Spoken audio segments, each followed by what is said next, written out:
Assalamualaikum warahmatullahi wabarakatuh.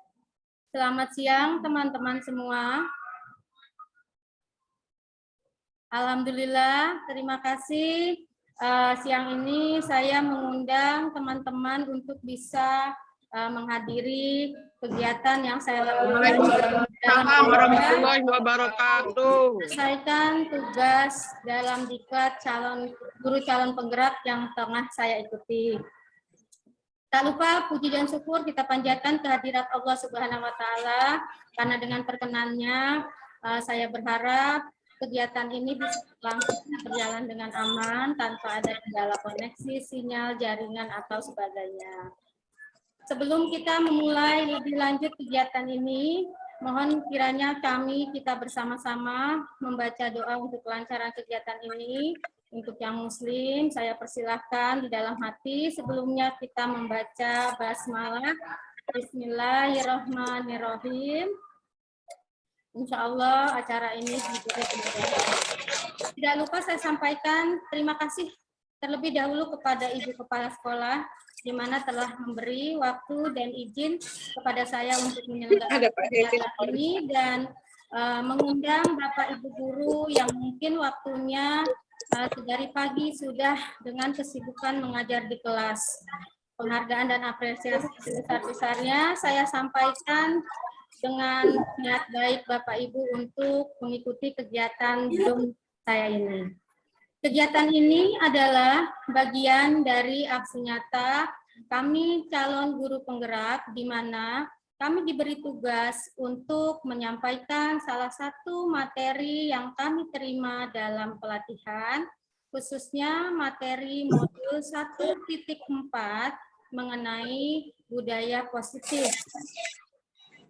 Sebelumnya mungkin saya bisa informasikan kegiatan calon guru penggerak angkatan 5 ini sudah saya ikuti sejak 3 bulan terakhir dan sebetulnya kami sudah menerima materi sekitar 4 modul sampai dengan sekarang. Modul pertama itu berisi tentang filosofi pendidikan versi Ki Hajar Dewantara. Modul kedua berisi tentang visi misi guru penggerak dan tujuan guru penggerak. Modul ketiga isinya tentang apresiatif inquiry yang dengan pendekatan Bagja, dan yang terakhir yang sekarang sedang saya untuk apresiasikan dalam kegiatan ini adalah modul 1.4 dengan tema budaya positif. Yang baru sedang berakhir kemarin terakhir itu tentang pembelajaran berdiferensiasi. Nah, jadi yang dimaksud dengan aksi nyata di sini adalah sesi berbagi kami mengenai materi-materi yang kami terima di pelatihan kami. Mohon dalam kesempatan ini sama sekali saya tidak ada niat untuk menggurui atau memberi arahan yang mungkin tidak diharapkan atau tidak sepantasnya pada Bapak Ibu rekan-rekan senior yang saya hormati, juga rekan kerja saya sesama guru pengajar SMP 13, tetapi di sini saya hanya ingin sharing setelah apa yang saya dapatkan dari modul-modul tersebut dan yang sempat saya lakukan selama di SMP 13 dalam penerapannya. Seperti itu. Untuk yang pertama, mohon izin untuk share screen sebentar. Akan perlu waktu ya Bapak Ibu, mudah-mudahan sih saya tidak terkendala dengan jaringan atau sinyal. Karena kadang ketika share screen memang suka sulit untuk tampil atau muncul. Bismillahirrahmanirrahim. Coba ini.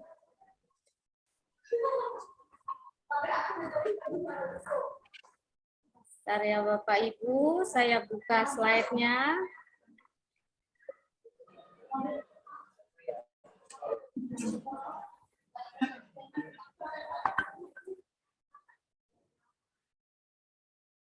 Bentar, masih sedang proses. Mudah-mudahan tampil. Apakah sudah tampil, Bapak Ibu?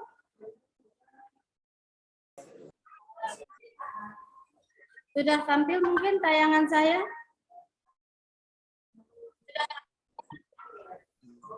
Belum, Bu Saat. Oh, udah. Mungkin ada jeda ya, ada jeda beberapa waktu mungkin untuk tampilannya. Mudah-mudahan sih nggak ada kendala nih.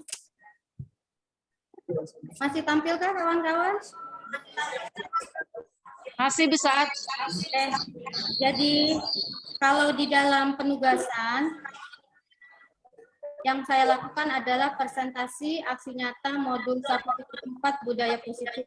Tetapi saya dan teman-teman lebih suka menyebutnya sesi berbagi. Seperti itu. Perkenalkan diri. Saya dari SMP Negeri 13, Hadiatul Munawaroh, guru IPS, mengajar mata pelajaran IPS dan PPKN. Kemarin mendapat kesempatan untuk ikut serta dalam Diklat Calon Guru Penggerak Angkatan DKI Jakarta. Isi materi dari yang akan saya sampaikan di sesi berbagi ini adalah antara lain disiplin positif dan nilai-nilai kebajikan universal, teori motivasi, hukum, penghargaan dan restitusi, keyakinan kelas, juga kebutuhan dasar manusia serta 5 posisi kontrol. Untuk segitiga restitusi, saya akan gabung pembahasannya dengan yang di atas tentang restitusi dalam teori motivasi. Bapak Ibu, izin lagi saya ingin coba tayangkan angkanya. Jadi karena di sini materinya tentang budaya positif, sementara saya berpikir semula ketika saya belum mendapat materi dari modul-modul pelatihan ini, budaya positif yang biasa lakukan, sepertinya sudah merupakan hal yang sama yang diketahui oleh rekan-rekan semuanya. Maaf, apakah tampilan saya muncul?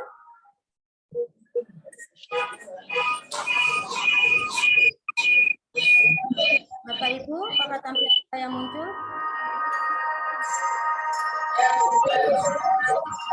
Ini yang saya harap sebetulnya bisa saya sampaikan kepada para instruktur juga fasilitator saya di tempat pelatihan bahwa yang namanya budaya positif kalau di SMP tempat saya bertugas itu merupakan sesuatu yang sudah biasa dari mulai kegiatan rutin sampai disaat. Semoga tayangannya lancar.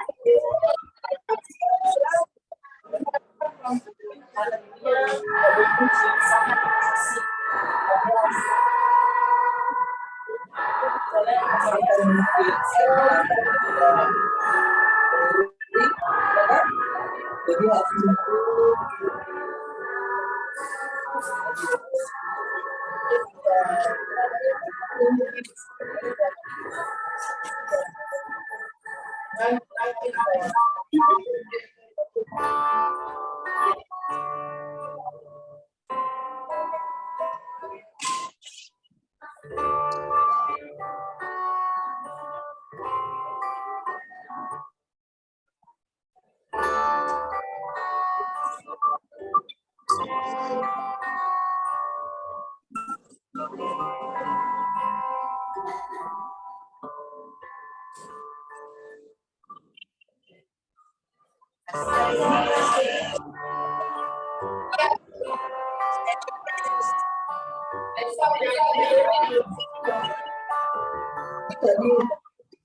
aku ngajar dulu jam 8. Tapi habis makan lagi makan dulu. Pergi dulu. Dulu udah.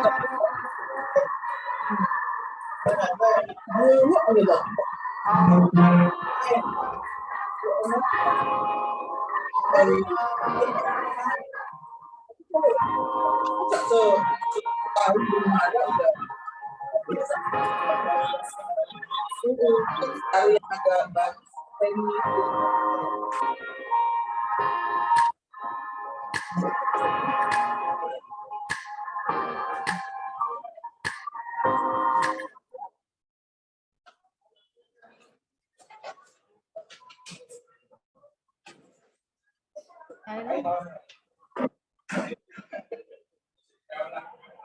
Oke, jadi sesungguhnya saya menyampaikan kepada para instruktur dan fasilitator saya bahwa jika berkenaan dengan budaya positif yang dimaksud ada suatu kegiatan pembentukan karakter melalui pembiasaan, maka sesungguhnya di SMP Negeri 13 hal itu sesuatu yang bukan aneh lagi. Saya sudah melakukan itu saya selama di SMP 13 ini. Saya yakin teman-teman semua juga melakukan hal yang sama di sini. Selanjutnya, kembali ke tayangan visual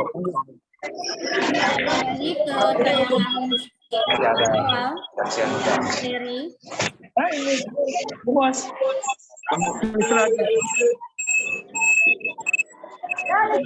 Seragam. Perlu waktu muncul. Lihat ya teman-teman ya.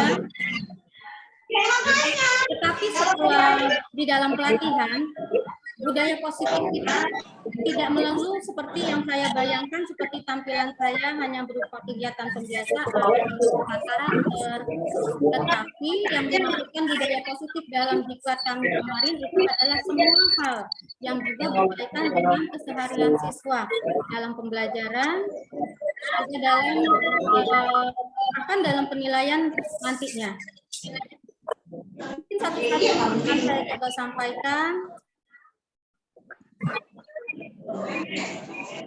Budaya positif itu dapat tercipta dari suatu lingkungan yang juga positif, di mana yang diharapkan di sini adalah terbentuknya suatu disiplin positif.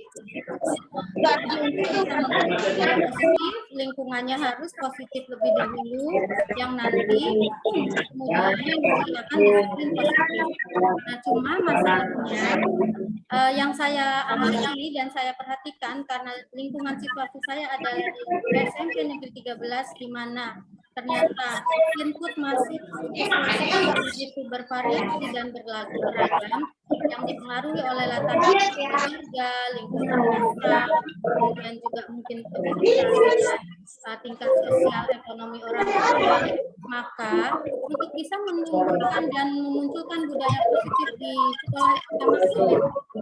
Di sini menjadi tantangan bagi kami juga guru-guru yang lain pasti bagaimana nanti murid-murid yang belakang beragam itu bisa secara bersama-sama menciptakan budaya positif yang kemudian menjadi lingkungan sekolah pun situasi dan kondisinya kondusif untuk belajar. Kalau kita bicara tentang disiplin, itu lebih diarahkan dengan harapan adanya kesadaran dari diri pribadi si siswa itu sendiri. Banyak teori disiplin di materi modul saya kemarin, tetapi di sini saya mengambil contoh disiplin yang disajikan oleh Ki Hajar Dewantara. Karena sepertinya materi yang disampaikan kepada kami memang lebih mengarah pada pola pikir dari Ki Hajar Dewantara. Ki Hajar Dewantara mengatakan kalimatnya panjang, tetapi di sini saya mengambil kesimpulan bahwa disiplin itu harus berdasarkan dari dalam diri siswa itu sendiri, self-discipline. Jadi siswa itu sendiri mampu memicu dirinya untuk menumbuhkan kesadaran kemauan yang kuat, yaitu disiplin tadi. Nah, kalau kami tidak bisa atau si siswa tidak bisa secara pribadi mendisiplinkan dirinya sendiri, maka barulah diperlukan peran dari unsur lain untuk membantu mendisiplinkan siswa tersebut. Itu adalah yang namanya peraturan. Tapi peraturan yang ditekankan oleh Ki Hajar di sini adalah peraturan yang disebut merdeka. Merdeka untuk peraturannya. Jadi tidak ada tekanan, tidak ada beban, tidak ada peraturan yang mengikat siswa. Banyak teori disiplin yang lain dari sumber-sumber luar, tapi sekali lagi saya lebih memilih untuk menggunakan teori disiplin Ki Hajar Dewantara ini. Seperti yang saya sampaikan tadi, bahwa disiplin itu ada yang bisa muncul internal dari dalam diri si siswa itu sendiri atau tidak, maka disiplin itu harus dipicu, dirancang atau ditumbuhkan secara eksternal oleh unsur dari luar. Kalau secara internal tadi, maka akan ada kesadaran, tanggung jawab. Tidak perlu lagi disuruh-suruh, dibentak, dimarahi, karena secara naluri siswa itu kebutuhan dirinya sendiri.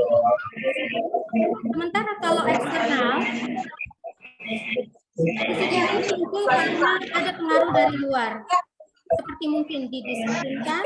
Nah, kalau disebut didisiplinkan itu seperti sudah ada kesan keterpaksaan.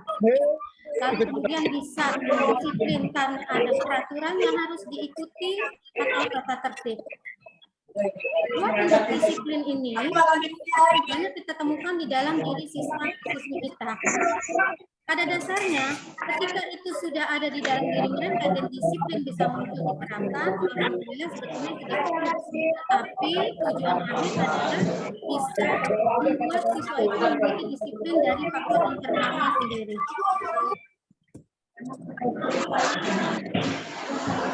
Kembali kepada salah satu faktor internal untuk memunculkan disiplin, yaitu tadi ada tata tertib, ada peraturan. Nah, sama di sekolah saya, sekolah kami di SMP 13 ini pun, kami punya peraturan sekolah yang memang itu ditujukan kepada para peserta didik kita untuk diikuti, untuk dipatuhi. Peraturan sekolah ini sudah kami sampaikan dari sejak peserta didik awal masuk tahun ajaran baru. Kalau dia dari kelas SD baru masuk ke SMP, maka biasanya sosialisasi mengenai peraturan ini kita sampaikan ketika SLS. Nah, nanti ada biasanya wali-wali kelas, guru-guru BPPK akan memberi masukan atau beri materi khusus mengenai tata tertib sekolah. Di mana siswa baru masuk itu kita biasanya memberikan suatu semacam perjanjian kesepakatan atau fakta integritas bahwa mereka menjadi siswa SMP Negeri 13 berkomitmen untuk mengikuti peraturan sekolah tersebut. Kalau itu sudah merupakan siswa naik kelas seperti kelas 8 atau kelas 9, biasanya wali kelaslah yang kami mohonkan bantuan untuk mengingatkan kembali mengenai tata tertib. Beberapa wali kelas kami yang kreatif biasanya memberi ulang tata tertib sekolah kami dan membuat ulang juga fakta integritas bahwa mereka harus mengikuti mematuhi peraturan sekolah kami. Pun dengan guru-guru BPBK di sekolah kami. Mereka sangat intensif sekali untuk mensosialisasikan peraturan sekolah terhadap siswa-siswa yang naik kelas 7 ke 8, 8 ke 9. Sampel ini untuk tata tertib sekolah kami. Setiap tahun, seperti dalam raker kita tampilkan ulang untuk dibahas apakah perlu direvisi, apakah ada yang perlu ditambah atau perlu dikoreksi kembali. Nah, seberapa efektifkah peraturan atau tata tertib suatu sekolah itu memang sebaiknya dievaluasi dan dikaji ulang pada setiap tahun atau ketika raker tahun ajaran Bapak Ibu Guru. Ketika masa pandemi, kami memiliki tata tertib khusus untuk tatap muka jarak jauh, daring atau online. Itu lebih simpel, lebih fleksibel. Tetapi karena sekarang sudah kembali ke PTM, maka tata tertib yang diberlakukan pun sudah mengikuti aturan seperti semula. Bahkan ada tambahan beberapa mengenai pengawasan HP yang lebih disiplin dan diperketat lagi. Dalam pelaksanaan tata tertib ini yang diharapkan bisa dipatuhi oleh peserta didik, di sini harus ada kolaborasi dan kerjasama antara tentunya pimpinan sekolah kami, Ibu Petsek, kemudian ada wali kelas yang menjadi tombak utama dalam memperhatikan perilaku siswa di kelasnya masing-masing. Kemudian kami memiliki guru BP, guru BK, guru mapel, dan semua personil sekolah yang kami harapkan tetap memberi perhatian dan kontribusi untuk ketertiban dan keberlakuan peraturan sekolah ini. Di sini biasanya kami saling berkoordinasi. Jika ada suatu masalah atau kejadian kasus yang muncul, biasanya satu sama lain harus berkonsultasi atau menyampaikan informasi. Karena ketika nanti ada pertanyaan dari luar atau ada pembahasan untuk kelanjutannya, kita sudah memahami situasinya dan mempunyai kata yang seragam dalam penanganannya.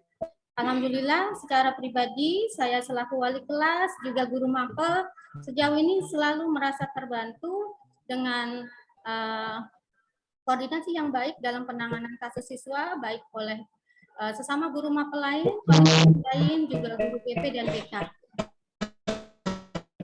Kemudian, ini contoh beberapa penanganan pembinaan masalah yang sempat terjadi. Ini saya ambil sampel Ibu Kapsek. Kenapa Ibu Kapsek yang saya ambil sampel? Karena kebetulan di tayangan tersebut adalah 2 anak di kelas saya yang memang perlu pembinaan ketika itu.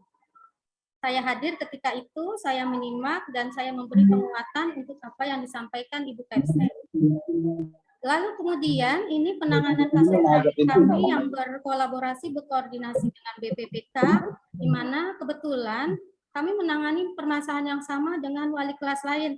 Di sini kebetulan saya didampingi Ibu Yanti dengan anak beliau, dengan orang tua yang diundang juga dari kelas beliau. Ada dari orang tua murid saya, juga anak saya. Nah, di sini saya sudah mendapat informasi kejadian apa yang menimbulkan masalah yang dilakukan oleh anak-anak kami dari guru BP BK kelas kami, yaitu Ibu Wiwin. Masalah ini yang terdokumentasi sekarang sebetulnya sudah selesai, alhamdulillah.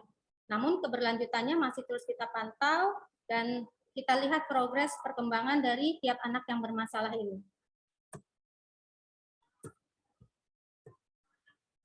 Terima kasih Ibu Yanti, Ibu Wiwin telah membantu saya dalam penanganan kasus yang kemarin terakhir.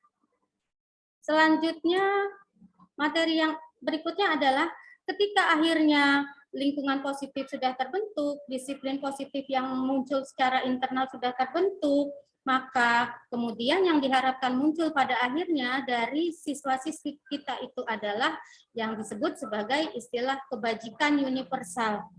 Mungkin istilahnya seperti agak terlalu tinggi, kebajikan universal. Kenapa bukan nilai-nilai baik atau norma-norma?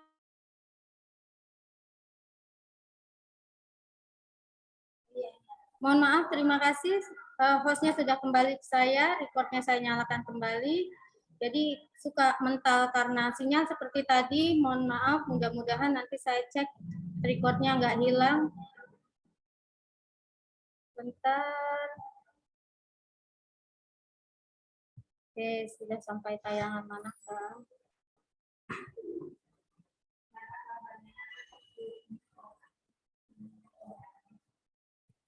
Yes. Nah, ini kita lanjut lagi teman-teman, sudah tampil ya. Bu Tarti bisa dilihat ya, sudah tampil. Jadi kebajikan universal yang dimaksud di sini adalah yang bersifat lintas suku, bahasa, agama maupun latar belakang. Yang tidak lain yang dimaksud sebetulnya, walaupun dengan bahasa yang sepertinya agak tinggi, ujung-ujungnya tetap saja yang dimaksud adalah terbentuknya profil pelajar Pancasila. Yang kita sudah semua tahu, itu terdiri dari terciptanya peserta didik yang beriman, bertakwa, dan berakhlak mulia, kemudian berkebinakaan global, juga bergotong royong, kemudian bernalar kritis, dan juga mandiri, dan juga kreatif. Sebetulnya kalau dilihat dari kesemua profil pelajar Pancasila ini, sudah ada di dalam diri masing-masing peserta didik kita. Hanya seberapa persentase besarnya itu yang sepertinya bervariasi. Memang di sini diperlukan sekali keuletan, kegigihan guru-guru, pengajar dalam memberi keteladanan juga contoh dalam kesehariannya. Sehingga untuk bisa membentuk siswa-siswi pelajar yang memiliki kebajikan universal yang tertuang di dalam profil pelajar Pancasila itu bukanlah hal yang mustahil, tapi memang perlu waktu dalam pelaksanaannya. Kemudian masih dari penyampaian materi mengenai budaya positif, ada pembahasan mengenai motivasi, hukuman, penghargaan, dan restitusi. Terus terang, kalau saya pribadi selama menjadi guru, kesemuanya ini sepertinya pernah saya lakukan. Walaupun yang akhir-akhir saya baru tahu dan baru paham. Nah, bahkan selevel hukuman pun secara tidak langsung atau tanpa disadari pun sebetulnya banyak di antara kita pernah melakukannya. Untuk saya itu bisa menjadi bahan koreksi diri agar bisa lebih baik lagi nanti ke depannya dalam bersikap dan menghadapi perilaku siswa. Seperti yang kita semua tahu, ini hanya definisi, bisa berbagai sumber dan teori dari tokoh-tokoh mengenai motivasi, yaitu rangsangan yang diberikan untuk seseorang dapat atau mau melakukan sesuatu. Sama, motivasi ini dari diri sendiri, pribadi, internal, atau ada motivasi yang disebabkan dari faktor luar secara eksternal. Tiap orang bisa berbeda. Lalu hukuman. Hukuman adalah tindakan yang diberikan akibat adanya pelanggaran peraturan. Kalau membahas tentang hukuman, sepertinya itu beban. Yang diberikan karena adanya pelanggaran yang dia lakukan. Yang terakhir, penghargaan, yaitu apresiasi yang diberikan untuk hasil yang berhasil dicapai tertentu oleh pribadi siswa. Nah, untuk restitusi, saya pisahkan. Restitusi ini merupakan hal baru untuk saya. Dan walaupun ternyata saya yakin Bapak Ibu Guru pun pasti pernah melakukan restitusi tersebut.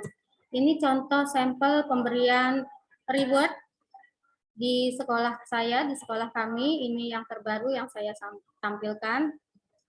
Ini kalau nggak salah ketika upacara, Ibu Kepsek berkesempatan hadir dan memberi selamat untuk peserta yang mendapat prestasi dalam bidang non-akademik, kalau nggak salah ini silat, seperti itu, dari kelas saya. Lalu kalau yang sebelahnya ini semasa PJJ kalau nggak salah, dari karate. Namanya kayaknya Christine ya, dari kelas Bu Ari waktu itu. Selanjutnya membahas tentang segitiga restitusi.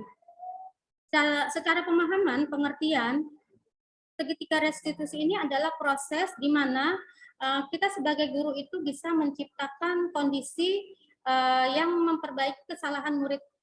Bukan kita yang memperbaiki kesalahan murid, tetapi diri murid itu sendiri. Kita hanya memberi pancingan, arahan untuk mereka menyadarinya.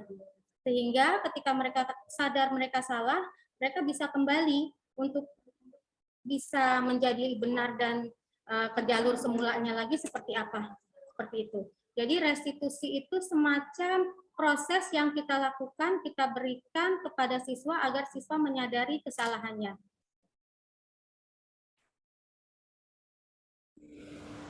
Saya keluar lagi teman-teman, mohon maaf. Ya, saya masuk kembali, keluar lagi. Serius, ini keluar lagi kah? Saat masih ada di situ. Ada Bu Saat.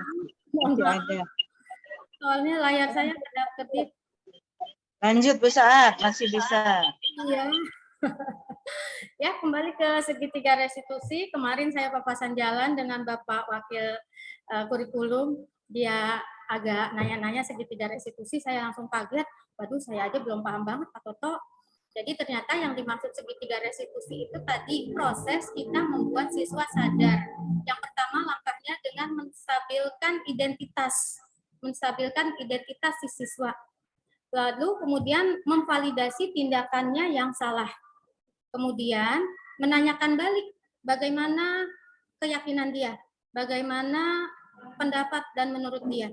Memang sih teman-teman, saya sendiri waktu lihat kalimat ini aneh ya, menstabilkan identitas.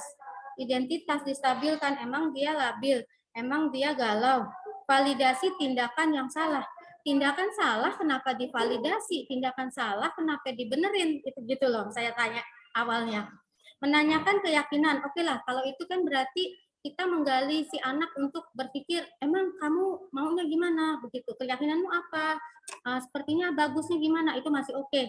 Nah ternyata ini hanya trik langkah-langkah agak unsur-unsur psikologi juga untuk bisa memancing si siswa. Nanti kita lihat lagi untuk restitusi, saya sudah siapkan simulasinya, tapi karena ini kondisinya putus nyambung, untuk video saya akhirkan saja, takut khawatir nanti keputus. Kemudian yang ada di lanjutan materi positif, budaya positif kami adalah mengenai keyakinan kelas. Keyakinan kelas ini juga bukan hal yang baru teman-teman, karena saya sangat tahu banyak guru-guru wali kelas di 13 saya ini yang juga menerapkan keyakinan kelas. Ada yang menyebutnya peraturan kelas, ada yang menyebutnya komitmen kelas.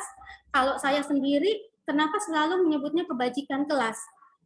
Nah, tetapi di dalam modul disebutnya keyakinan kelas. Nah, ini kebetulan sih, kalau untuk kelas saya sendiri 93, itu sudah saya bentuk di hari kedua masuk tahun ajaran baru. Jadi simulasi yang kemudian nanti saya tayangkan, tidak lagi mengambil settingan kelas saya, tetapi kelas lain yang kebetulan saya bantukan untuk pembuatan tugas. Nah, ini coret-coretan saya ketika membuat keyakinan kelas di kelas saya. Tulisan saya asli, tetapi kemudian difoto lalu dibuat catatan oleh sekretaris kelas kami waktu itu. Pembentukan keyakinan kelas sebenarnya sudah dipahami oleh Bapak Ibu semua, pasti mengacu kepada apa-apa yang diinginkan untuk diterapkan, diberlakukan di kelas kita masing-masing. Kadang-kadang lebih bersifat semacam peraturan, semacam aturan-aturan yang mengikat. Nah, ternyata sebetulnya peraturan atau pembentukan keyakinan kelas ini tidak perlu sekaku itu. Bisa dibuat lebih abstrak dari peraturan. Jadi mungkin bahasanya mungkin perlu diperhatikan ulang mungkin. Kalau peraturan itu kan langsung menjurus ke apanya dari peraturan yang diinginkan. Nah, tetapi kalau keyakinan kelas kabarnya sih itu bisa dengan kalimat yang lebih abstrak. Juga kalimatnya secara universal, jadi umum-umum. Nanti kalau mau spesifiknya bisa di breakdown masing-masing, tapi tidak dituliskan. Harus dalam pernyataan positif bentuknya.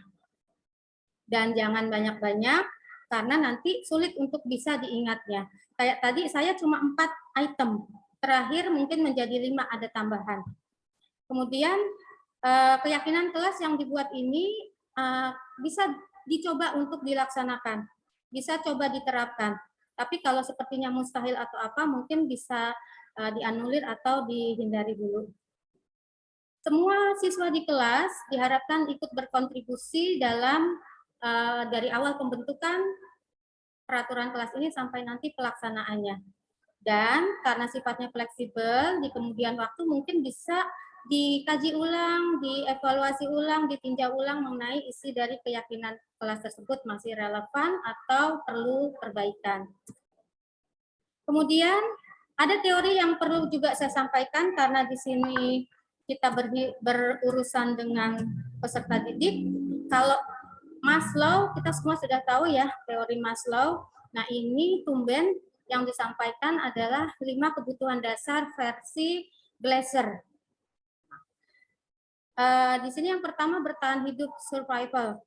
Nah kalau dalam pembelajaran sepertinya sih faktor bertahan hidup ini tidak muncul terlalu terlihat ya, karena jelas ya dia tidak bermasalah, tidak terancam kehidupan dirinya siswa itu di kelas.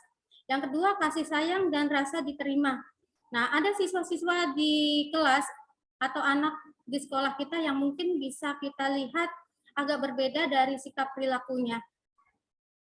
Mungkin dia cari perhatian, mungkin agak berlebihan dalam bersikap, atau keanehan-keanehan lain yang mungkin akhirnya kita bisa temukan unsur ujungnya itu dari keluarga.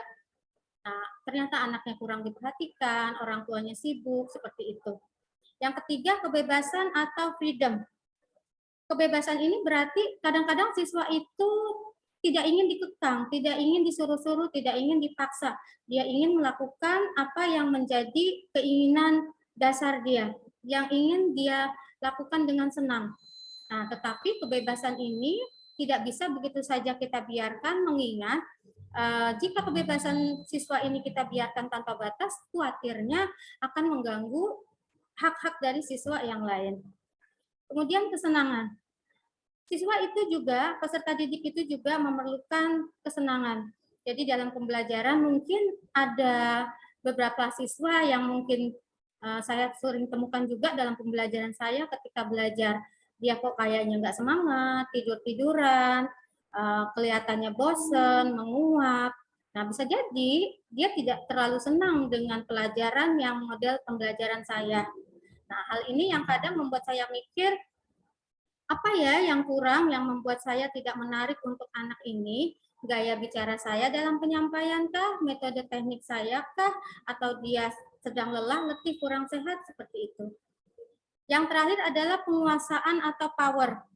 Penguasaan ini saya semula pikir adalah penguasaan si anak terhadap materi pembelajaran. Ternyata bukan.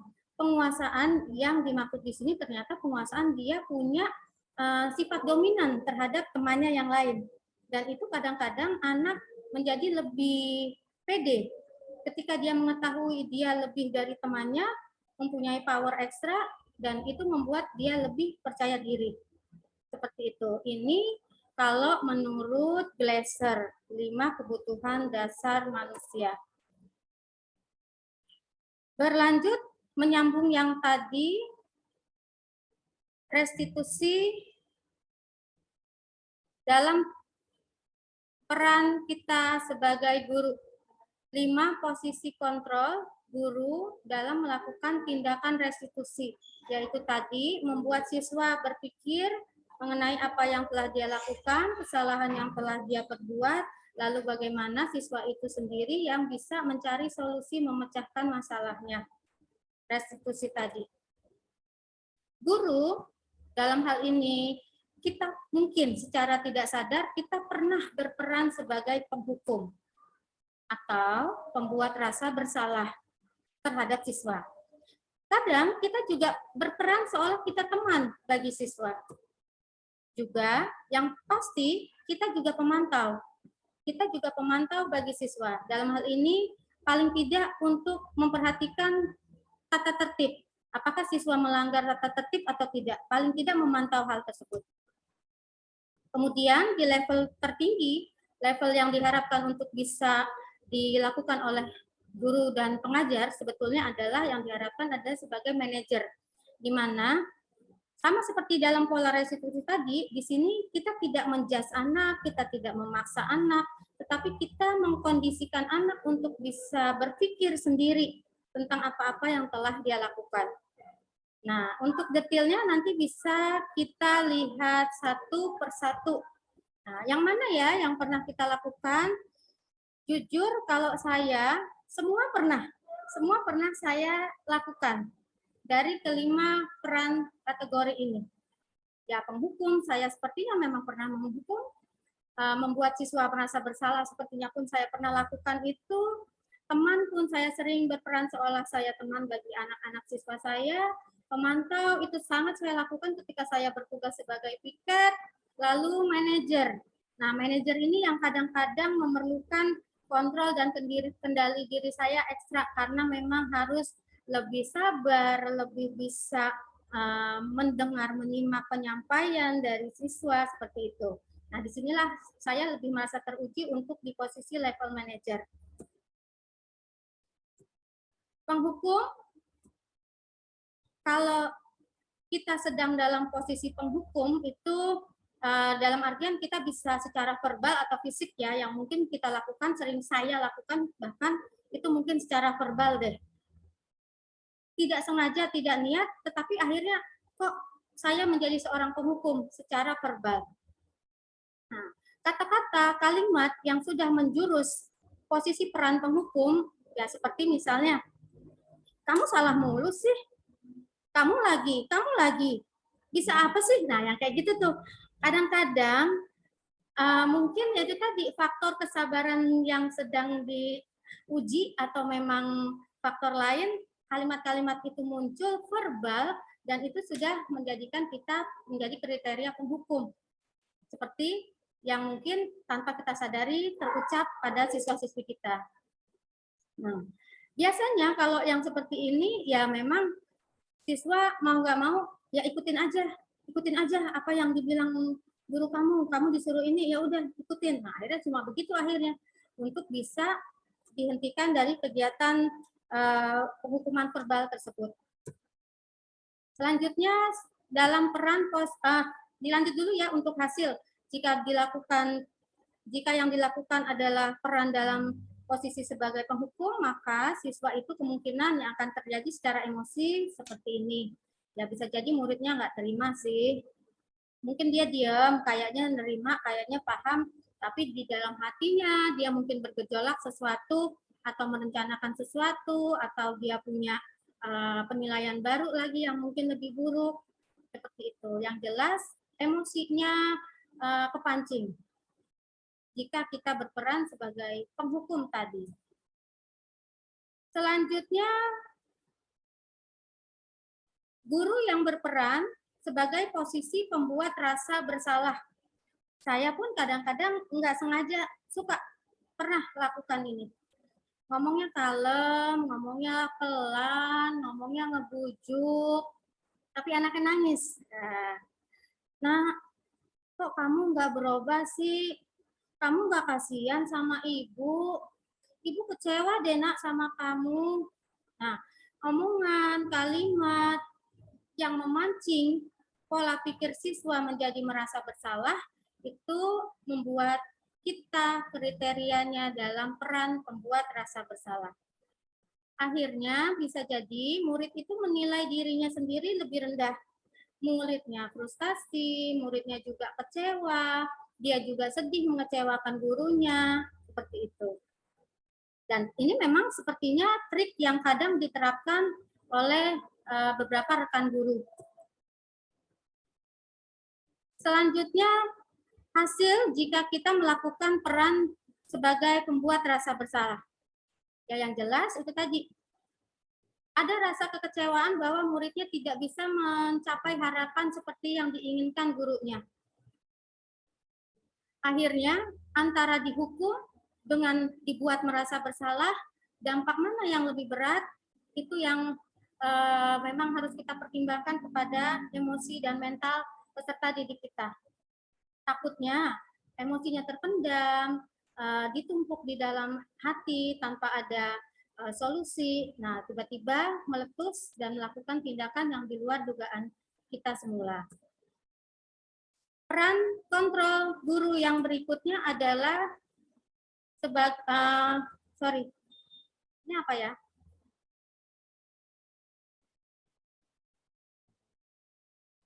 Oh, ini teman. Maaf ya Bapak Ibu, tertukar. Posisi guru sebagai teman.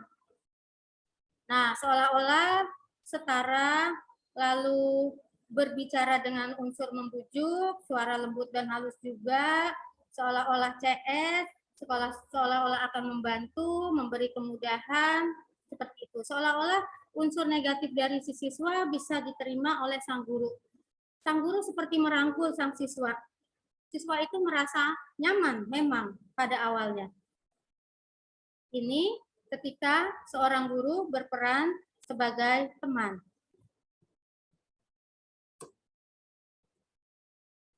Maaf, ketika seorang guru menjadi teman bagi siswanya, maka hasilnya muridnya akan merasa seperti ini. Dia senang, dia akrab dengan gurunya, lalu apapun yang dibilang gurunya mungkin dia akan menurut, dia akan patuh, tetapi masalahnya kemungkinan takutnya dia kecenderungan akan terus bergantung pada guru tersebut. Atau ketika sang guru tidak memuji, sang guru tidak hadir, maka ada sisi kehilangan dari si siswa, ketergantungan itu tadi. Belum tentu dengan orang lain dia bisa bersikap menurut seperti kepada guru yang bersangkutan. Takutnya suatu waktu dia kecewa. Ketika sang guru menunjukkan sikap berbeda, itu akan menjadi sangat kecewa bagi si siswa tersebut. Pemantau Kalau tidak salah selanjutnya adalah pemantau, di mana peran guru dalam 5 restitusi kontrol yang berikutnya adalah memantau. Artinya sang guru ini mengawasi perilaku siswa baik dalam keseharian, pembelajaran, atau tata tertibnya. Nah, pemantau ini biasanya berhubungan dengan suatu aturan tertentu yang baku, seperti tata tertib, peraturan. Jadi pemantau ini nggak melenceng kanan kiri, nggak sosok akrab, nggak yang berlebihan memberi hukuman, tetapi dia ada alurnya, yaitu pada tata tertib tersebut. Pokoknya acuannya tata tertib, nak. Pokoknya kamu salah karena sepatunya hari ini harus hitam, kamu tidak. Hari ini harusnya pakai seragam berdasi lengkap untuk upacara, kamu tidak. Acuan para guru pemantau ini adalah tata tertib. Dan ketika ada pelanggaran, yang diberikan itu adalah konsekuensi sesuai peraturan. Jadi bukan hukuman yang spontan atau memberikan dampak psikologis. Konsekuensi ini biasanya sudah tertera di dalam peraturan atau tata tertib yang dijadikan acuan oleh guru tersebut.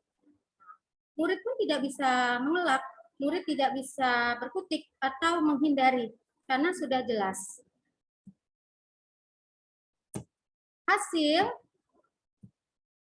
jika seorang guru berperan sebagai pemantau, ya paling tidak muridnya menyadari kalau saya melanggar ini, saya akan begini. Kalau saya terlambat datang ke sekolah, nanti saya akan diginiin. Apa-apa yang menjadi konsekuensi sudah dengan jelas dipahami oleh sang siswa. Memang ada alurnya, jadi emosinya tidak perlu meledak berlebihan, tetapi ya tetap saja tidak nyaman. Konsekuensi ini membuat siswa tersebut tetap saja tidak nyaman.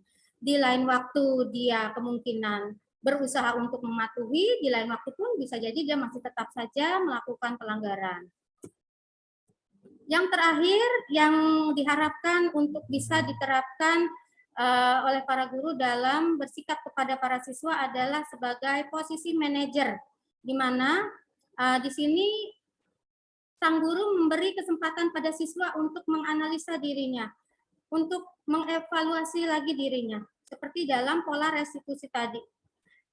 Membuat siswa untuk bisa memahami apa yang dia telah lakukan, kenapa dia lakukan itu, lalu nanti dampaknya bagaimana, tetapi harusnya bagaimana, entar ke depannya bagaimana, kamu maunya apa, dan itu dijawab sendiri oleh siswanya. Sang guru tidak melakukan apapun selain memberi pertanyaan, memberi pertanyaan, memberi pertanyaan. Siswanya lah yang diharapkan untuk bisa memperbaiki dan menyelesaikan. Nah, untuk sampai pada level manajer, kembali kalau ke diri saya, itu mungkin kekurangan saya adalah tingkat kesabaran, jujur, tingkat kesabaran. Kemudian ada beberapa siswa yang saya anggap kurang mudeng. Jadi kadang dia tidak paham kalau sedang diberi kesempatan, diberi pengarahan. Nah, jadi balik lagi di akhirnya saya sebagai pemantau, sebagai penghukum. Nah, cuma pelan-pelan ya, namanya proses, tetap diupayakan untuk bisa lebih baik. Ketika kita kemudian bisa menjadi seorang manajer dalam bersikap kepada murid, siswa, maka hasil yang dihasilkan karakter siswa yang terbentuk adalah menjadi lebih kuat. Siswa menjadi lebih kuat, percaya diri, mempunyai komunikasi yang baik, dan bisa menjadi peserta didik manusia individu yang berpikiran positif. Dia berpikir positif, dunianya juga dia lihat secara positif, juga berkualitas. Pikirannya terhadap orang-orang lain pun merupakan pikiran-pikiran yang baik. Memang sulit untuk merubah pola dan karakter peserta didik. Terlebih bila diri kita sendiri pun punya banyak kekurangan atau kelemahan dalam melakukannya. Nah, itu tadi teman-teman tayangan asli, slide budaya positif yang perlu disampaikan. Nah, kembali sehubungan dengan budaya positif, saya ingin tampilkan lagi, bentar.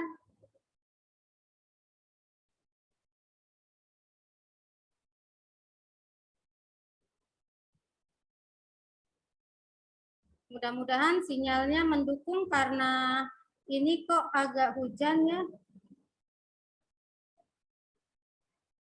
Mohon masukannya, apakah terdengar? Wow, hilang. Hilang. Bismillahirrahmanirrahim. Apakah tayang ya teman-teman? Mohon informasinya. Apakah tayang? Tayang, Ini tayang Bu Saat. kegiatan, salah satu kegiatan budaya positif. Salah satu kegiatan budaya positif yang saya buat before after. Kenapa saya bilang before after? Karena mungkin beberapa rekan banyak berpikir sekarang sedang eranya gembar-gembor kurikulum merdeka. Dan keikutsertaan dalam diklat guru penggerak ini pun penyampaian mengenai kurikulum merdeka, profil pelajar Pancasila itu betul-betul digaung-gaungkan. Saya dengan bangga menyampaikan bahwa di sekolah saya di SMP Negeri 13, saya mempunyai banyak rekan kerja yang sudah sejak dahulu, kalau hitungan berarti 8 sampai 10 tahun ke belakang, saya tarik waktu ke belakang, kegiatan seperti itu sudah sangat biasa kita lakukan. Saking biasanya dokumentasi saya berantakan. Saya comot-comot sebagai kilas balik masa lalu dan sampai akhirnya ke masa yang terakhir. Mudah-mudahan ini bisa dipahami bahwa kita sangat peduli dengan kehidupan sosial, lingkungan, budaya, peserta didik kita. Tidak perlu, dulu belum ada kurikulum merdeka atau program guru penggerak. Lagunya enak, merdu sekali.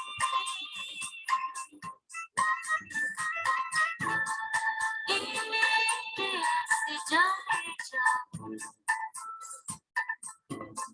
Lagunya enak, merdu sekali.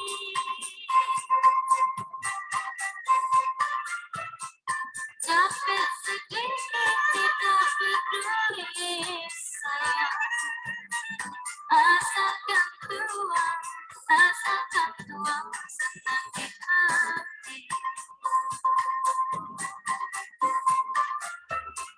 Capek sedikit tidak peduli saya. Asalkan tuang senang di hati. Paling enak si mangga muda. Sayang, pohonnya tinggi, buahnya jarang. Paling enak si mangga muda. Sayang, pohonnya tinggi, buahnya jarang.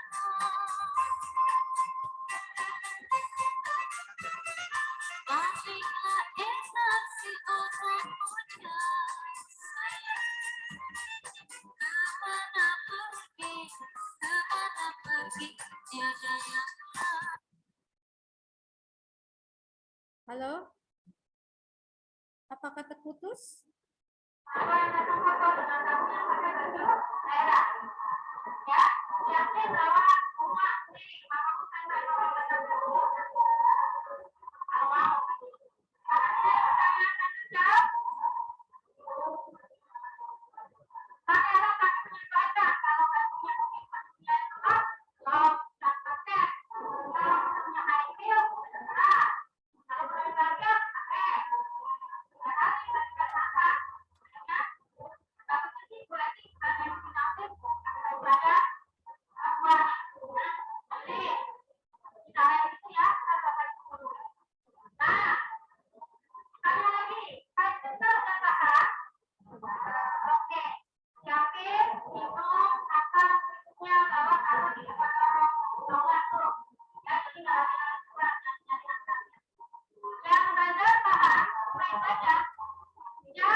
Tes, suaranya hilang.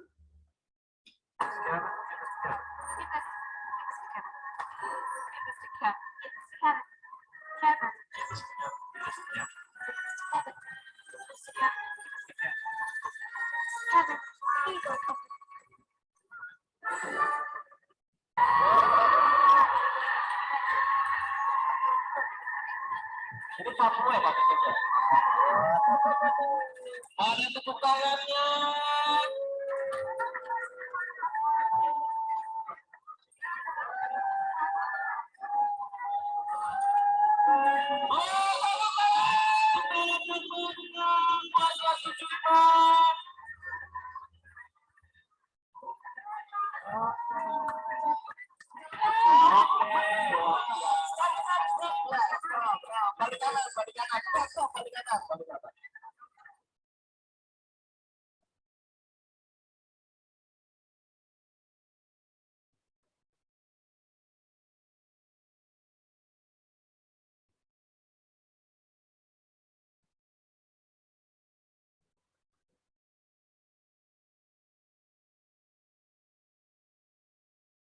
Suaranya hilang.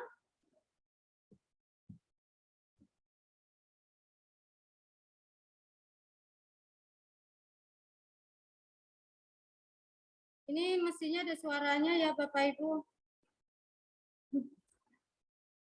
Video soalnya. Ya Bu Saat, tayangannya aja. Iya, tayangannya aja ya. Ini video soalnya, bukan gambar. Ya, ini tayangannya aja. Di saya pun luar banyak. malah. Takutnya hilang. Oh, itu cuma kita slogan di saat orang untuk sebagai hasil kerja dia tugas-tugas. Iya.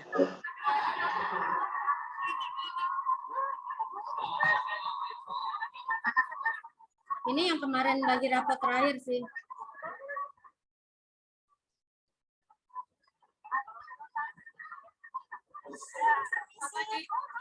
Oh, itu suaranya baru nongol.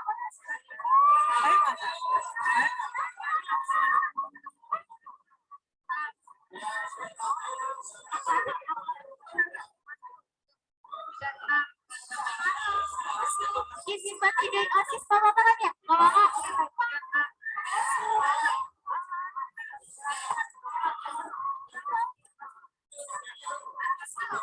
Ya, apa mau videoin buat OSIS? Oh iya, boleh.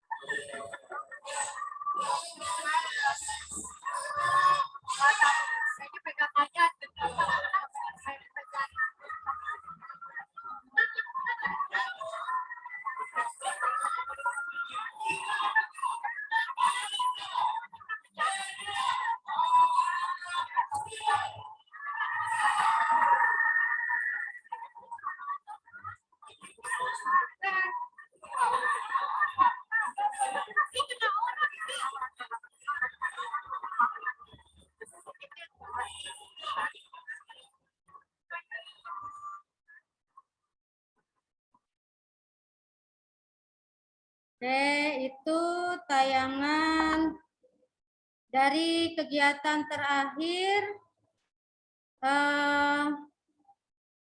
pentas seni, tampilan budaya, kuliner sekolah kami, sekolah saya.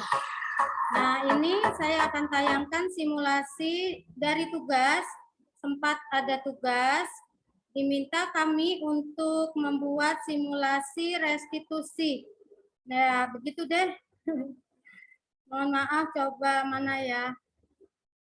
Yang mana ya presentasi?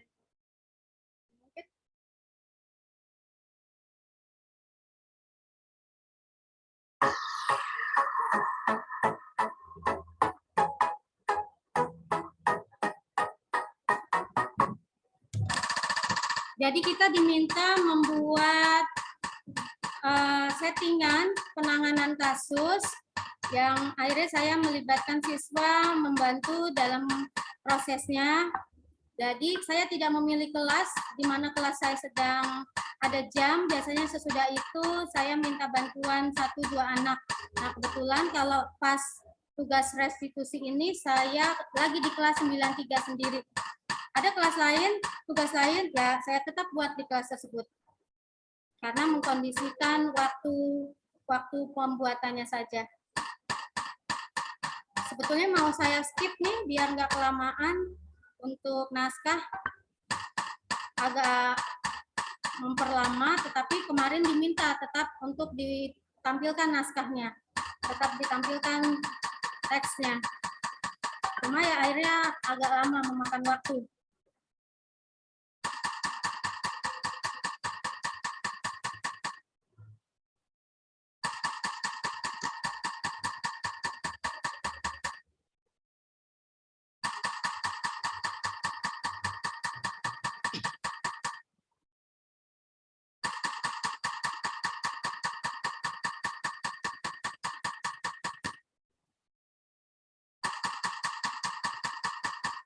Capek ya?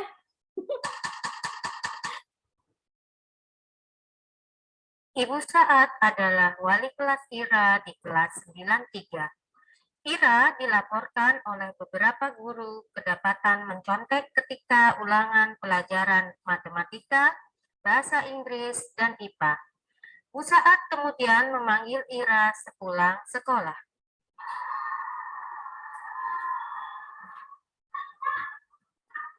Ini kamera saya sendiri nih, jadi begini deh. Ngeblur, berembun tampilannya.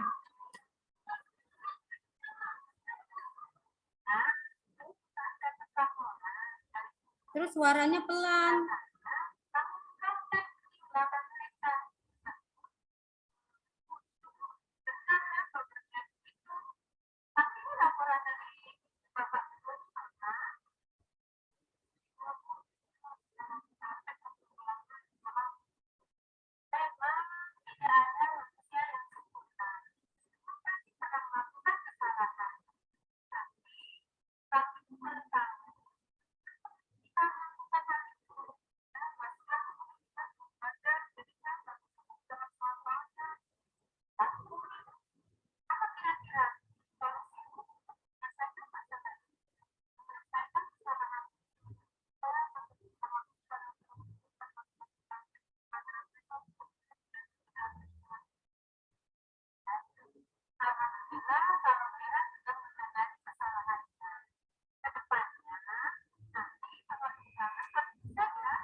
Bisa nggak ya di skip?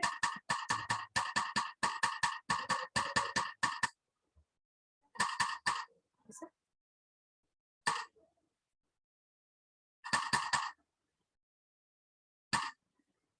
Olahraga terjadi keributan di kelas 93. Ternyata menurut informasi Pak Gunawan, guru olahraga, Anto memukul adik sehingga sudut bibir adik berdarah. Adik berteriak-teriak kesakitan dan kemudian dibawa ke UKS untuk diobati. Sementara Anto dilaporkan ke guru piket.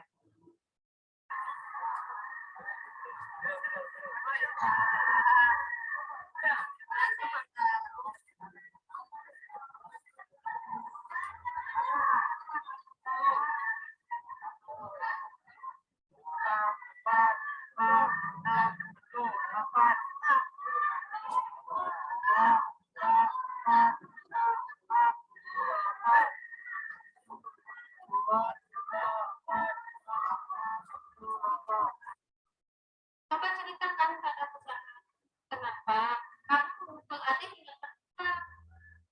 Bukan saya Bu, dia duluan yang nyender garam. Baik, Ibu paham. Di sini Ibu tidak mengerti apa itu. Kita coba cari solusi dengan usaha. Ya Bu, saya tahu salah memukul karena marah. Dia matain saya Bu.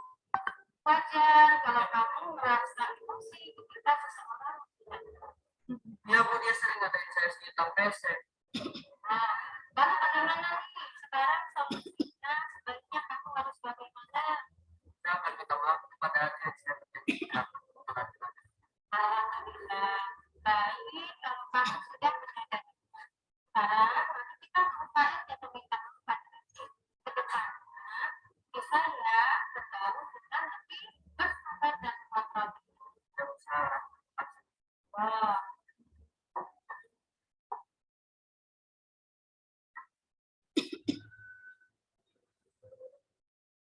Assalamualaikum warahmatullahi wabarakatuh. Saya Nazla dari kelas 93 SMP Negeri 13 Jakarta. Saya membantu Bu Saat membuat tugas simulasi kasus siswa. Yang jelas sih, saya sebagai siswa jika saya berbuat salah, saya tidak suka dibentak-bentak atau dimarahi. Tapi saya akan tetap mengakui kesalahan saya dan memperbaiki kesalahan saya. Saya akan senang jika ada guru yang memahami saya. Sekian, terima kasih. Wassalamualaikum warahmatullahi wabarakatuh. Assalamualaikum warahmatullahi wabarakatuh.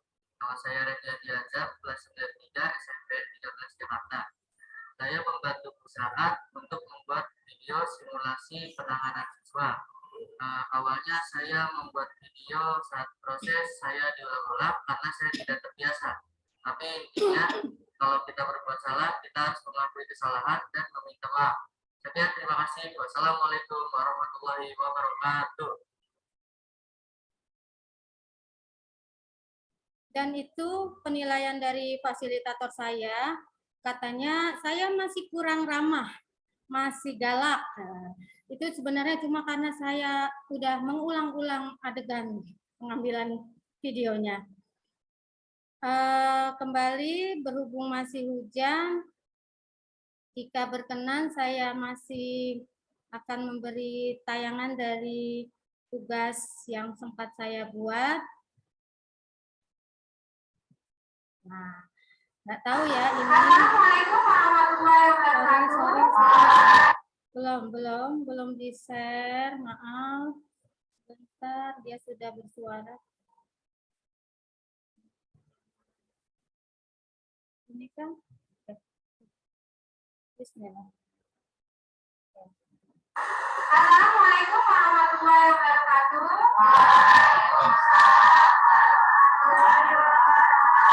Selamat siang 84. Tuh 84. Ini pertemuan kita kedua di kelas 84. Di mana kemarin kita sudah saling mengenal ya. Ya, mengenal kalian berapa absensi satu persatu karena ingin lebih tahu lagi di kelasnya nanti usaha kualitas siapa aja murid-muridnya sesuatu.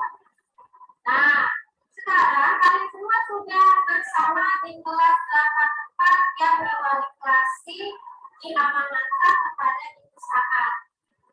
Usaha punya kebiasaan kalau tahun ajaran baru mulai dari mendapat kelas baru yang dikeluarkan, Ibu akan membuat yang namanya kesepakatan kelas atau kebijakan kelas. Jadi di sini kesempatan ini kita akan putuskan bersama apa-apa item yang akan kita masukkan dalam kesepakatan kelas kita atau kebijakan kelas kita.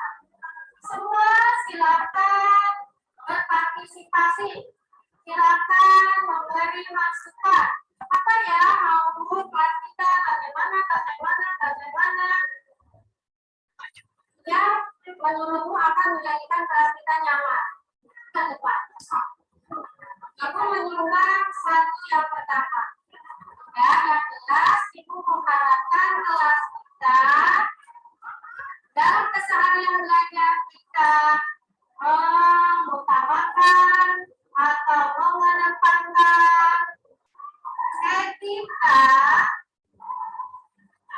sopan santun, etika dan sopan santun.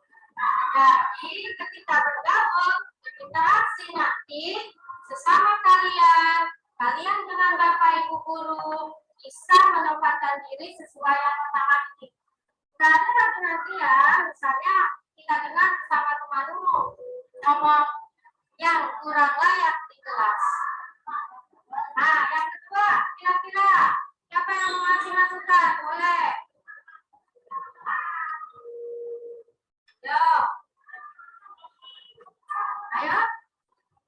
Diharapkan ada yang mau beri respon.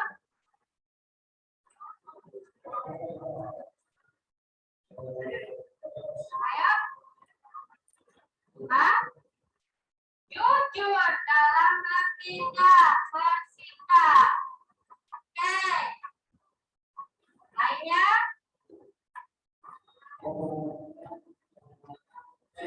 Mematuhi tata tertib bisa? Ya.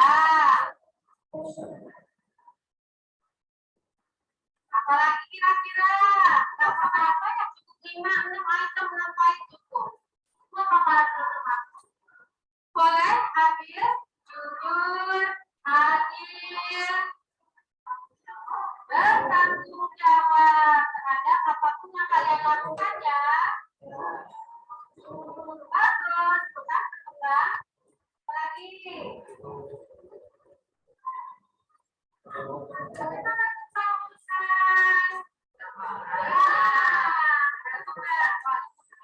Menjaga menjaga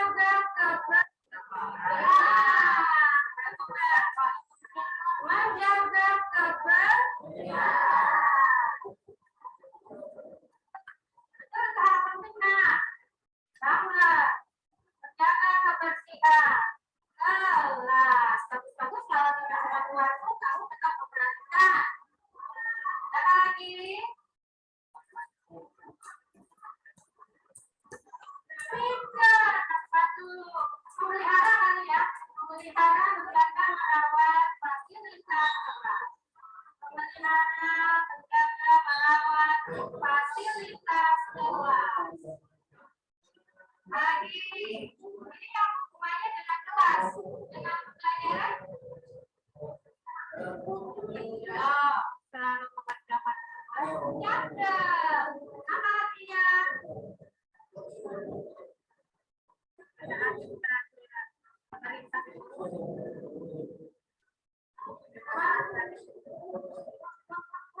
mengerjakan tugas yang diberikan guru pelajaran. Mengerjakan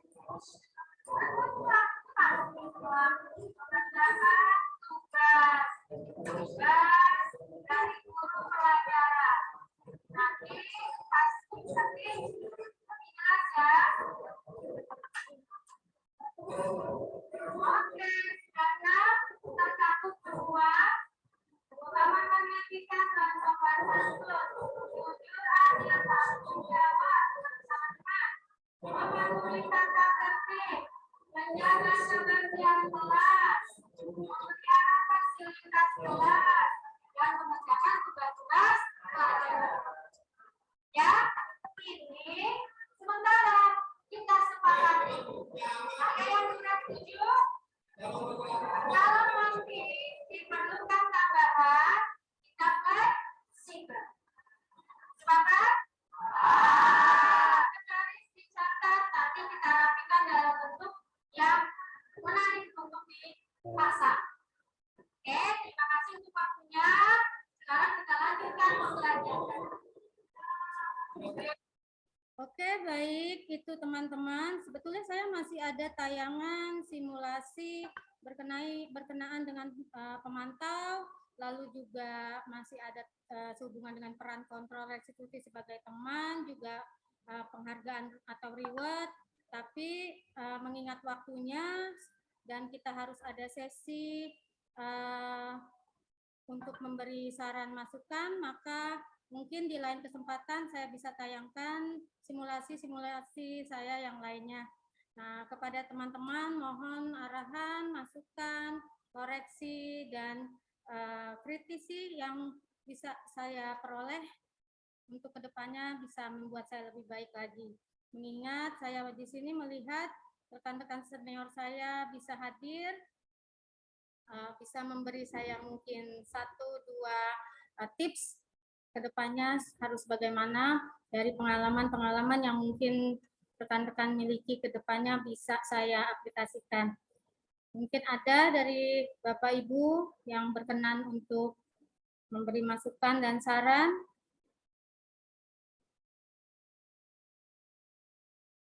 Halo, apakah saya terputus?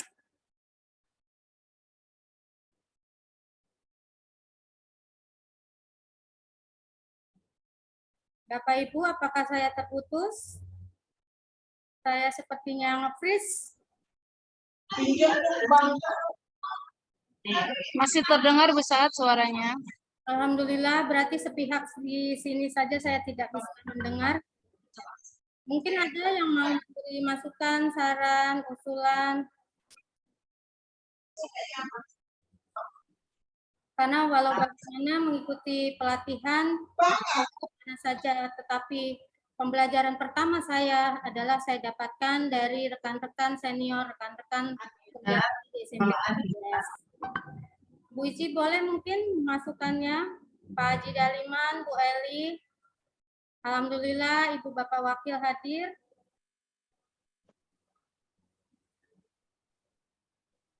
Baik, Bu Saat. Assalamualaikum teman-teman semua. Waalaikumsalam warahmatullahi Wabarakatuh.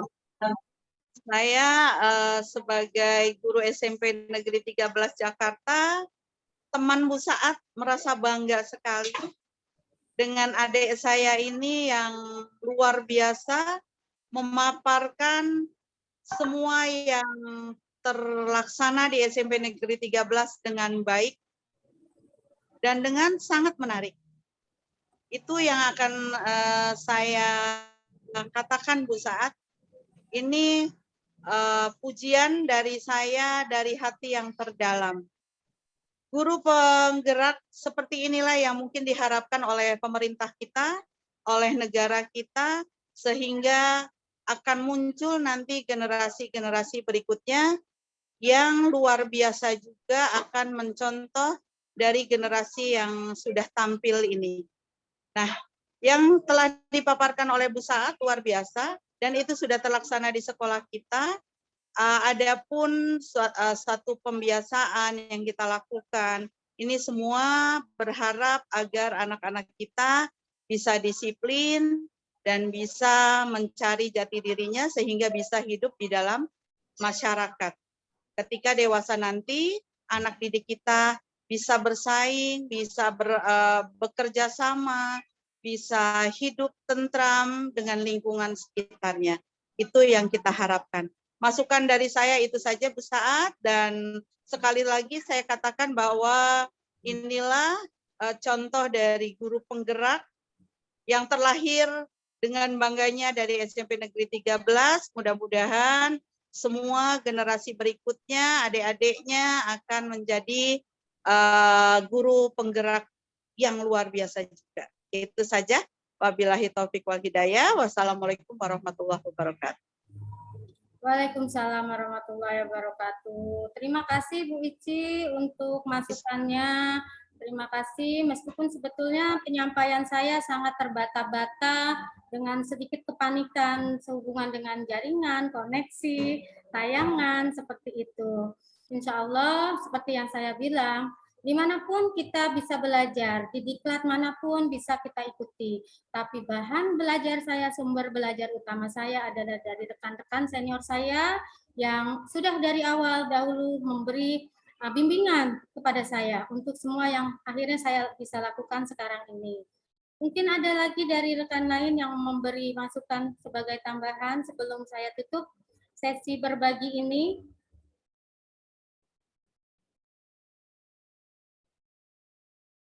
Jika tidak ada, mengingat waktu juga, saya sampaikan terakhir kalinya, terima kasih banyak untuk kehadiran keikhlasan meluangkan waktunya. Insya Allah semua ini berarti dan bermakna untuk saya.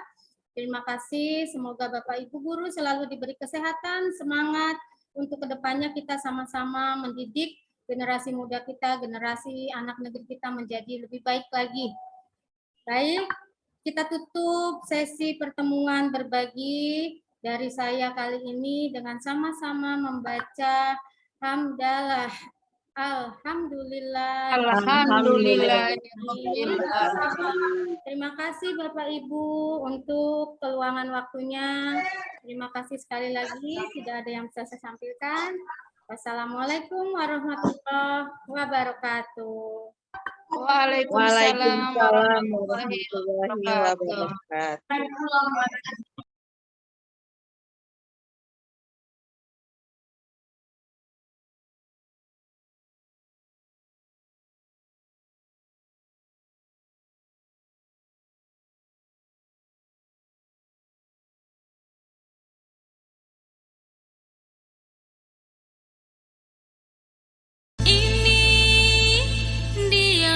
Jali-jali, lagunya enak, merdu sekali. Ini dia si jali-jali, lagunya enak, merdu sekali.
Yang datang foto dengan kamu yang pakai baju daerah, ya, yakin bahwa semua sendiri, mamamu standby, mama mereka sudah kalau mau. Sampai sini ada pertanyaan, question jawab. Pakai alas kaki menyesuaikan. Kalau bajunya mungkin perlunya selop, jangan sepatu tes. Kalau perlunya high heel, ya terserah. Kalau perlunya bagian, pakai. Ya kali baju Kalimantan. Bagusnya sih Bu Eti sebagai punya OSIS pakai baju adat Papua. Nah, ini kita arahin gitu ya, kita Bapak Ibu dulu.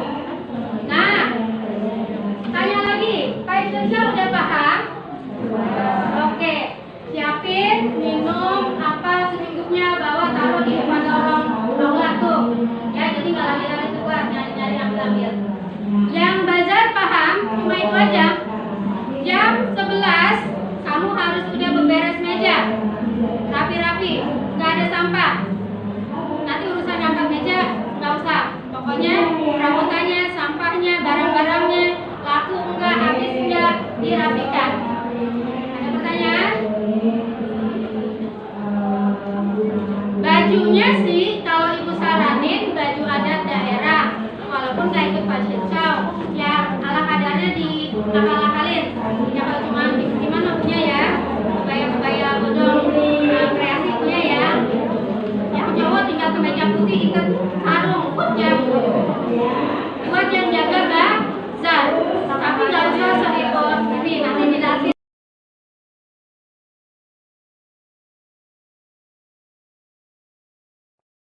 Kevin. Give this to Kevin. Give this to Kevin. Give this to Kevin. Give this to Kevin. Kevin. Give this to Kevin. Give this to Kevin. Give this to Kevin. Give this to Kevin. Give this to Kevin. Give this to Kevin. Here you go, Kevin.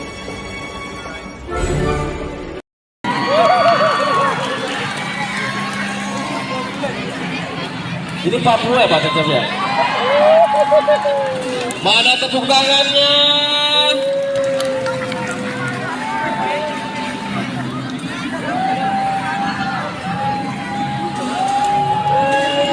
tangan!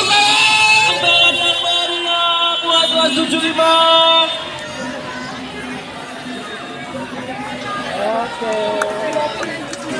Oke, luar biasa. Stop. Ya, stop. Balik kanan. Ya, stop, balik kanan.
Permisi, izin buat videoin OSIS boleh nggak? Permisi,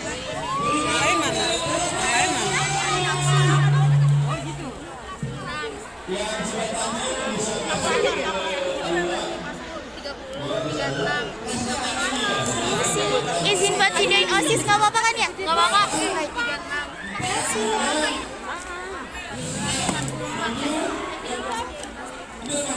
Permisi Ibu. Ya, aku mau videoin buat OSIS. Oh iya, boleh.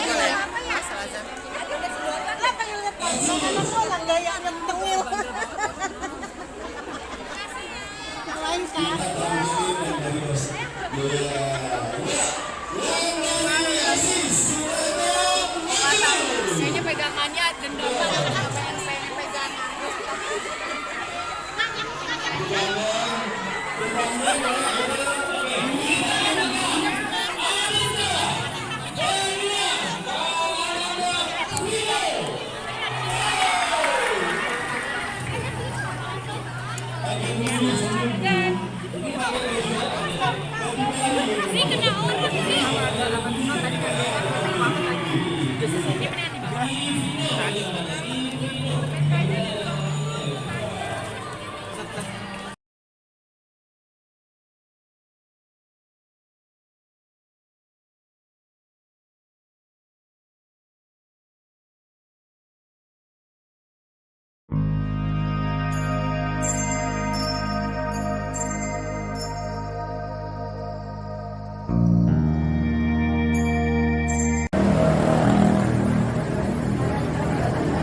rumuskan bersama apa-apa item yang akan kita masukkan dalam kesepakatan kelas kita atau kebijakan kelas kita.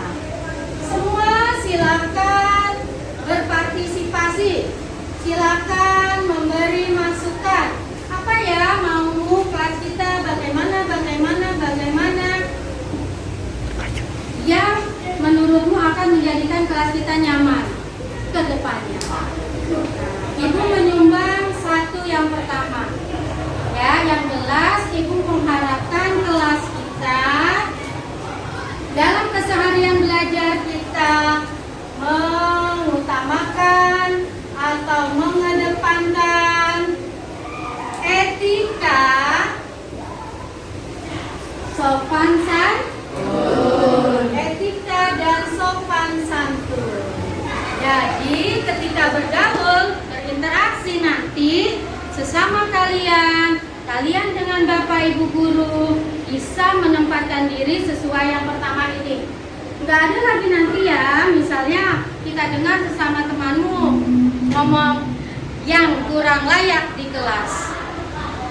Nah, yang kedua, kira-kira siapa yang mau ngasih masukan? Boleh.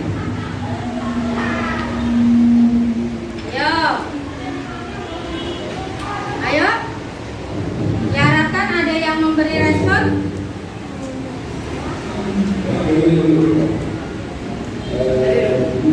Ayo. Hah? Jujur dalam bertindak, bersikap. Oke. Lainnya?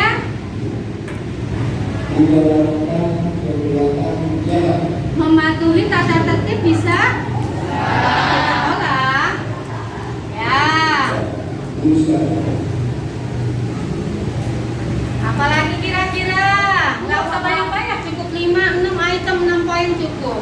Ibu bakal adil termasuk. Boleh adil, jujur, adil, bertanggung jawab terhadap apapun yang kalian lakukan ya. Bagus, tuh kan berkembang. Apalagi? Bagaimana tentang urusan? Ya, itu juga menjaga itu juga menjaga kebersihan. Betul, itu hal penting nah, banget.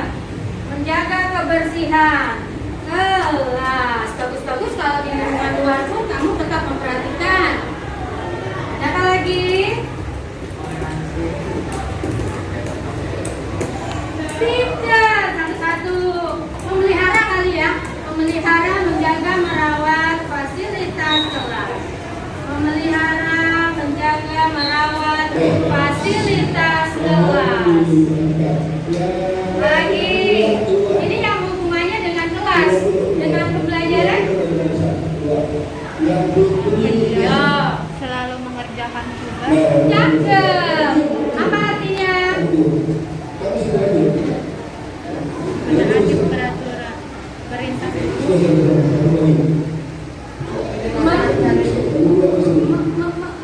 Mengerjakan tugas-tugas yang diberikan guru.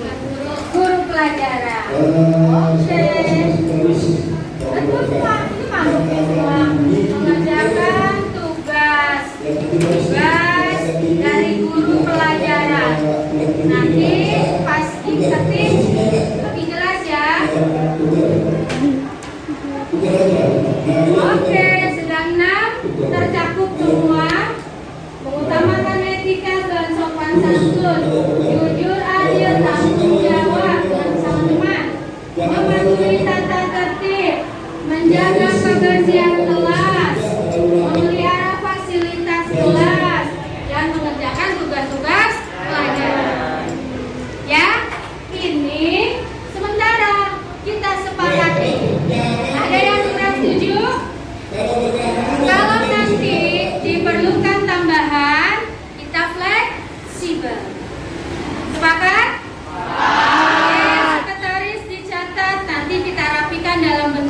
yang menarik